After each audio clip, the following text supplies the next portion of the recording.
Assalamualaikum warahmatullahi wabarakatuh. Saya Neng Rania Nur Faiza Azhara. Di sini saya akan membahas tentang Konvensi Wina pada tahun 1969 di pasal 62 dan 63. Yang pertama, di pasal 62 itu adanya terjadinya perubahan keadaan yang fundamental atau fundamental change of circumstances.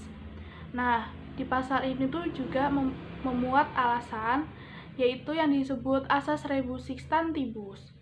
Nah, gunanya alasannya ini untuk mengakhiri eksistensi dalam suatu perjanjian karena perjanjian internasional karena dipandang negatif oleh konvensi yang dianggap sebagai pelindung negara untuk lari dari kewajiban dan tanggung jawabnya terhadap perjanjian.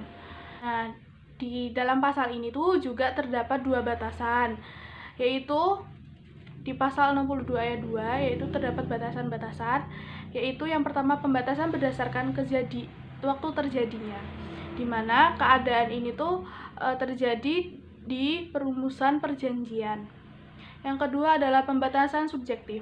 Perubahan ini tuh nggak bisa diprediksi oleh para pihak, yang dimana sama kayak ayat 1 pasal 62 ini juga menentukan kualifikasi yang lebih spesifik lagi, yaitu adanya keadaan merupakan dasar esensial bagi para pihak untuk terikat pada perjanjian dan akibat atau efek dari perubahan keadaan itu menimbulkan perubahan yang secara radikal terhadap luasnya kewajiban yang harus dilakukan berdasarkan perjanjian itu.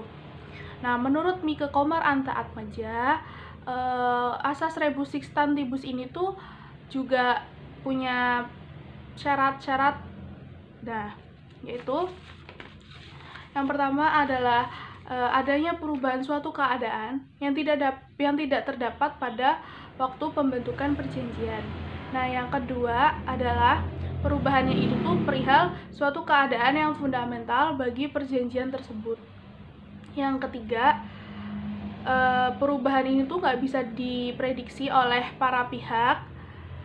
Yang keempat, itu tuh akibatnya dari perubahannya itu tuh haruslah radikal sehingga mengubah luas lingkup kewajiban yang harus dilaksanakan menurut perjanjiannya itu.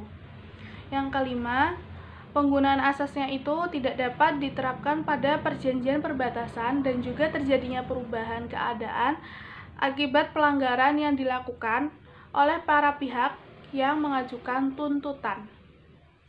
Nah, selanjutnya saya di sini akan membahas tentang putusnya hubungan diplomatik dan atau konsuler, yaitu di pasal 63.